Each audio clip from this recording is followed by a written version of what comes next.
Everything we touch pretty much is manufactured. Your cell phone, your camera, your watch, all of these are in the manufacturing process. Manufacturing powers our daily lives and the world economy, yet most of us never see it up close. Best thing about production is it is never the same. It's dynamic environment and it's a fun environment. In 2018, the World Economic Forum set out to find the most advanced factories on the planet with a clear goal to show what's possible and help others follow. This soon became the global Lighthouse network. In the past year, we traveled to Viet Nam, Türkiye, and the United States to see some of these pioneering manufacturing plants in action. There, workers operate state-of-the-art robots propelled by AI. Renewable electricity powers entire factory operations, and jobs of the future are taking shape. Welcome to the factories of the future.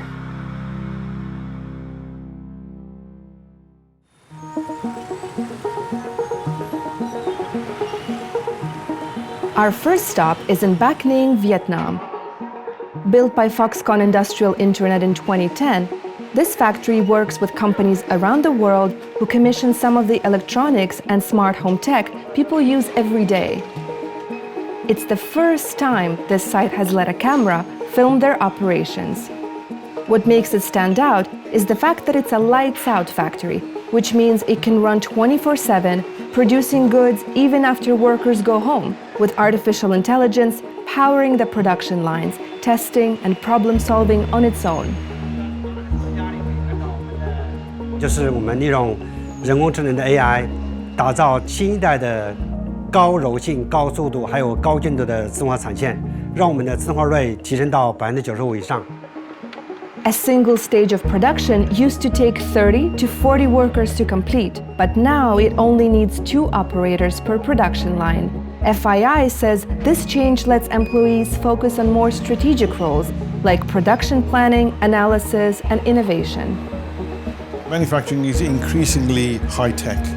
Latest figures around 2030 suggest 1/3 of activities are going to be fully automated. Another 1/3 will be part augmented by digital technologies, and barely a third will remain as manual activities.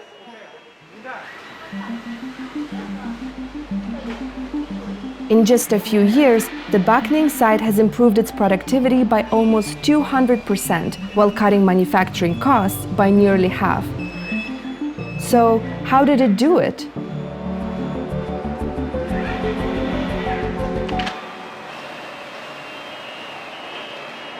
A game changer for FII was introducing the augmented reality glasses. Just a few years ago, equipment checks were done manually with pen and paper. Today, this work has been completely transformed by technology. Trước khi có kính AR thì khi mà muốn hiểu được những tài liệu của khách hàng thì chúng tôi phải gọi điện cho những cái đồng nghiệp biết về tiếng Anh có kinh nghiệm để giúp chúng tôi phiên dịch từ tiếng Anh sang tiếng Việt. Rất mất nhiều thời gian và tốn nhiều sức lực ạ. Nhưng mà từ khi mà chúng tôi có kính AR thì chúng tôi chỉ cần đeo kính vào và nhìn vào văn bản. Nó sẽ hiển thị ngay trong mắt tôi và tôi có thể nhìn rõ ràng được cái phần dịch đó ạ. Khi chúng tôi có bất thường sự máy móc thì chúng tôi sẽ liên kết với các chuyên gia. Xin chào, máy tôi đang bất thường, cần sự hỗ trợ. 您好，请描述设备异常。 Với kính AI hiện tại thì hàng ngày chúng tôi đều sử dụng để kiểm tra máy móc, kiểm tra an toàn và hướng dẫn đào tạo cho nhân viên.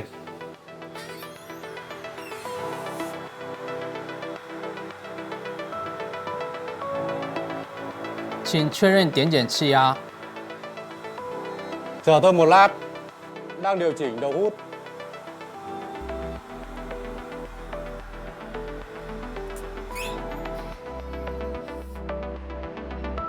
But as technology advances further and further, how are factories ensuring their workforce has the skills needed for the roles to come?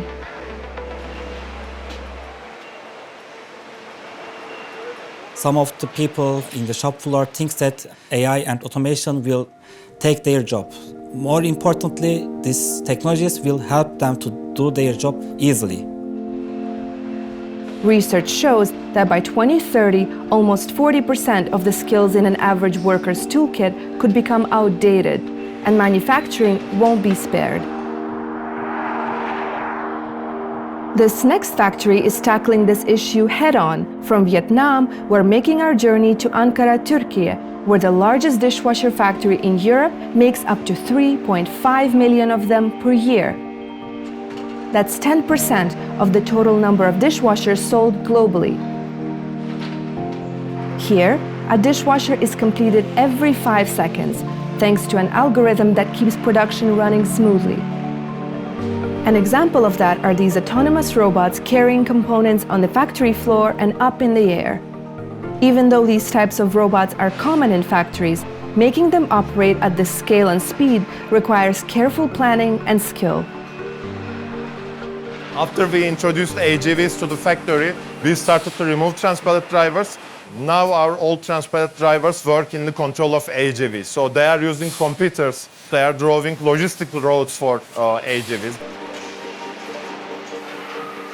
The factory joined the global Lighthouse network after upskilling over 1,000 workers, or 2/3 of its workforce, to use advanced technologies. We increased our productivity above 18%. But this doesn't mean that our workers left the factory. They are actually here still working with us. That's because we created over 300 new jobs. These jobs include everything from automation, from coding to line balancing, and to much more simple things like how the factory layout should be. İlk başta üretim hattında operatör olarak başladığımda yapacağım işi biliyordum. Ama daha sonra otomasyon takımına geçtiğimde yapacağım iş hakkında hiçbir fikrim yoktu. Now, Necmettin programs a robot that helps choreograph machines in a production line. Robotlarla bir şey yaptığım zaman etkisini anında görebiliyorum. Yanlış mı yaptım, doğru mu yaptım? Bu anında geri dönüş alabiliyorum. But how does this factory train its workers while assembling over 16,000 dishwashers a day? That's where BEKO's robotics workshop comes in.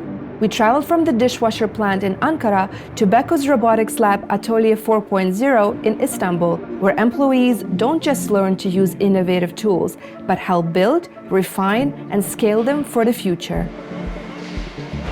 You can never stop any line for a long time. That's why before going to the manufacturing field, it's really crucial to develop your solution over here. An example of such a tailor-made solution is an AI tool that helps find defects before products are shipped out. A BEKO employee showed us how it works on a refrigerator. It takes only 6 or 7 seconds to completely check a back panel. Previously, this process was done manually. The operator must look so many hundreds of refrigerators in a day, and that tires the operator's eyes. Now, this tool is used in over 30 BEKO factories, including the dishwasher plant we visited. It's helped the company spot 25% more defects and reduce customer complaints by 20%. Another custom-made innovation BEKO is implementing is a digital system that tracks employees' skill levels and working conditions. The goal? To make sure operators have the skills and training to do their jobs. So this project aims to match people with the correct workstations. We check their skills, their trainings, their health restrictions to see if they can work at a workstation or not. They can choose how much they use their neck, how much they're moving their trunk, what position their leg is in. One of the things I like most about this project is that it's very human-centric. So we're really centering the well-being of people and how they affect the manufacturing process. Around 15% of global GDP stems from manufacturing, but the number of people employed in this field continues to decline, and the roles continue to evolve. One of the challenges for manufacturers is finding ways to grow and innovate without increasing their environmental impact. Slowly, companies realize that introducing sustainability production processes, it's also becoming a business model and a competitive one. The global sustainable manufacturing market size is estimated to more than double in the next decade. But this requires factories to invest much more upfront, posing a major challenge.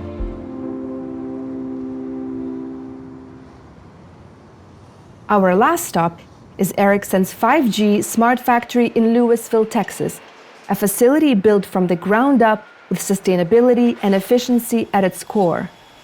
Here, Ericsson manufactures 5G technology that powers secure and ultra-fast wireless networks. 5G is super critical for our daily lives, and many people may not even realize it. If you've ever attended a sports event or a concert inside of a building and then you tried to use your phone, it becomes immediately apparent whether that building has an appropriate 5G infrastructure or not, based on whether your mobile experience continues as you expect or if everything suddenly grinds to a halt. This factory was built to make 5G products in the United States for the United States. In the US, 60% of mobile traffic runs on Ericsson equipment. This manufacturing site is what we call a smart factory.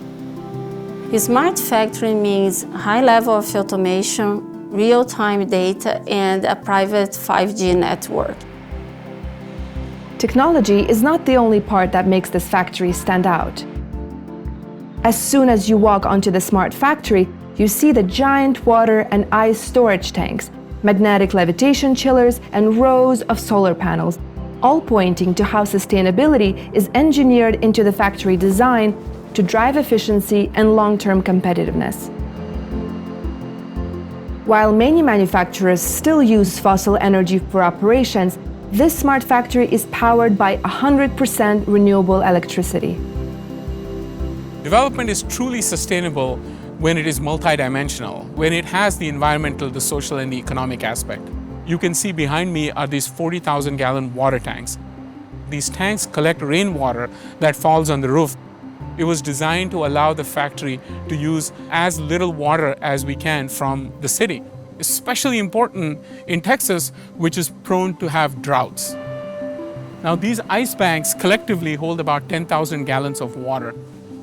At night, it's off-peak. We're able to use the chillers to turn the 10,000 gallons of water into ice. And during the daytime, when there's high demand on the power grid, we can turn the chillers off and then use the ice banks to cool the building.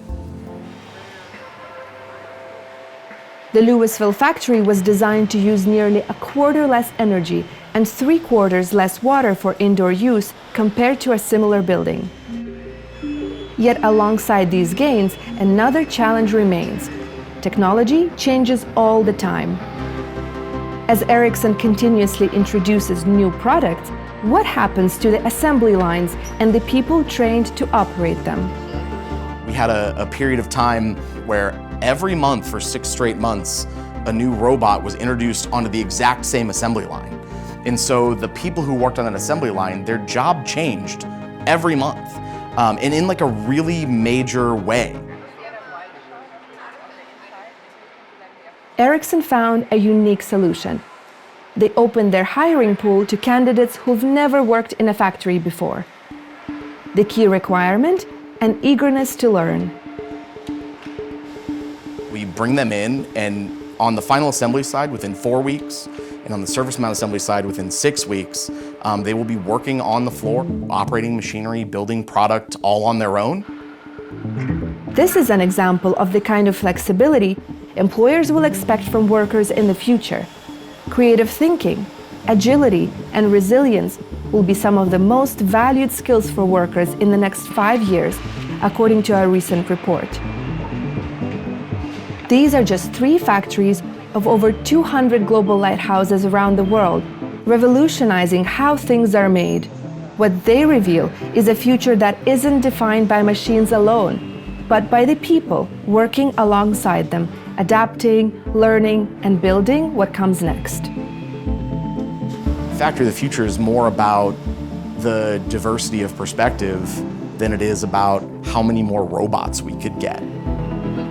Thì trong nhà máy tương lai thì chắc chắn con người sẽ đóng vai trò là phân tích tối ưu lưu trình. It is very important to keep upskilling people because that's the way of innovation, essentially.